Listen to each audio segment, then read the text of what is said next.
નમસ્કાર, આપ જોઈ રહ્યા છો સ્પાર્ક ટુડે ન્યૂઝ। વાઘોડિયા તાલુકાના પૂર્વ વિસ્તારમાં વરસાદ વરસ્યો હતો ગત 24 જૂનના રોજ। આ વરસતા વરસાદમાં વસવેલ, હિંમતપુરા, મુવાડા, આસા, ભગાપુરા ગામ પાસે વરસાદી પાણી ભરાઈ ગયા હતા। વાઘોડિયા તાલુકા વિકાસ અધિકારી દીપેશ પટેલે ગ્રામ પંચાયતોના સરપંચો તેમજ તલાટી કમ મંત્રીઓને આપેલ સૂચના મુજબ જ્યાં જ્યાં પાણી ભરાયા હતા ત્યાં ત્યાં તેઓ હાજર રહી લોકોની સાથે ખડે પગે રહી મદદમાં લાગ્યા હતા।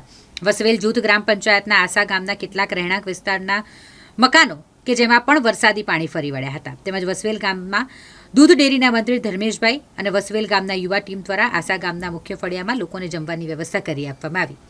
આસા ગામમાં પાણી ઓસરતા સર્વેની કામગીરી હાથ ધરવામાં આવી છે। ગ્રામ પંચાયતના તલાટી કમ મંત્રી દ્વારા આસા ગામે વરસાદી પાણીથી થયેલ નુકસાનીનું ગત 24 તારીખના રોજ વાઘોડિયા તાલુકામાં લગભગ બપોરના 12 થી 2ના ગાળામાં પૂર્વ વિસ્તારના ગામોમાં ભારે વરસાદ થવાના કારણે વસવેલ તેમજ અન્ય ગામોમાં એ જ રીતે સૈડાલમાં પણ ભારે વરસાદના પાણી ફરી વળ્યા હતા।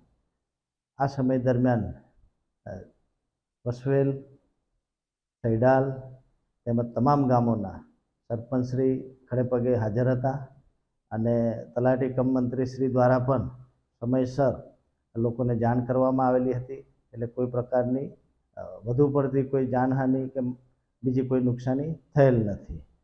તેમજ આ જાણકારી સતત તાલુકામાં જે નુકસાન કાં તો વરસાદની જાણકારી સતત મીડિયા દ્વારા પણ અમને મળતી રહે છે અને એના જ કારણે અત્યારે તાલુકા પંચાયત દ્વારા તમામ ગામોમાં સર્વે કરવામાં આવેલા છે અને સર્વેના અંતે આગામી દિવસમાં તમામને સરકારી સહાયના ધોરણે જે ધોરણ નક્કી કરવામાં છે એ પ્રમાણે સહાય પણ વિતરણ કરવામાં આવનાર છે।